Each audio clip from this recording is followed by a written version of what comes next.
ABC ન્યૂઝમાં આપનું હાર્દિક સ્વાગત છે। મહત્વના સમાચાર પર નજર કરીએ। ભાવનગરમાં એક પેડ માં કે નામ અભિયાન અંતર્ગત કુંભારવાડા સર્કલ ખાતે 1500 થી વધુ નિઃશુલ્ક વૃક્ષોનું વિતરણ કરાયું। પર્યાવરણનું સંરક્ષણ, હરિયાળું ભારત અને સ્વચ્છ પર્યાવરણના નિર્માણના સંકલ્પ સાથે એક પેડ માં કે નામ અભિયાન અંતર્ગત આજે ભાવનગરના કુંભારવાડા સર્કલ ખાતે નિઃશુલ્ક વૃક્ષ વિતરણ મહાઅભિયાનનું સફળ આયોજન કરવામાં આવ્યું હતું। આ અભિયાન દરમિયાન અંદાજે 1500 થી વધુ વૃક્ષોનું વિનામૂલ્યે વિતરણ કરવામાં આવ્યું। આ પ્રસંગે કાર્યક્રમના આયોજક સંજયભાઈ વાઘેલાએ જણાવ્યું હતું કે વૃક્ષો માત્ર માનવ જીવન માટે જ નહીં પરંતુ પક્ષીઓ અને અન્ય જીવો માટે પણ જીવનદાયી છે। વૃક્ષો વાવવાથી પક્ષીઓને ખોરાક અને આશ્રય મળે છે તેમજ પર્યાવરણનું સંતુલન જળવાઈ રહે છે। દરેક નાગરિકે પોતાના માતાના નામે ઓછામાં ઓછું એક વૃક્ષ વાવી તેની જાળવણી કરવાની જવાબદારી નિભાવવી જોઈએ।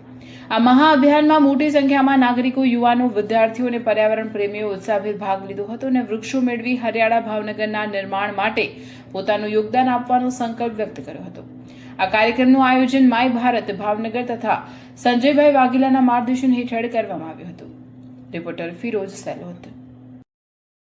આજે 12 તારીખના રવિવાર દર વર્ષની જેમ સંજયભાઈ વાઘેલા જે દર વર્ષે વૃક્ષારોપણ માટે છોડવા પોતાના ખર્ચે ફ્રીમાં બધાને ઝાડવા આપે છે, તો હો પોતપોતાના ઘરે એક છોડ વાવો, વૃક્ષ વાવો અને વરસાદ લાવો અને એમની જે કાર્ય પદ્ધતિ છે એને આગળ ધકેલો। દર વર્ષે આ કાર્યક્રમ થવાનો છે। દર વર્ષે બધાને એક છોડ, 2 છોડ મળશે।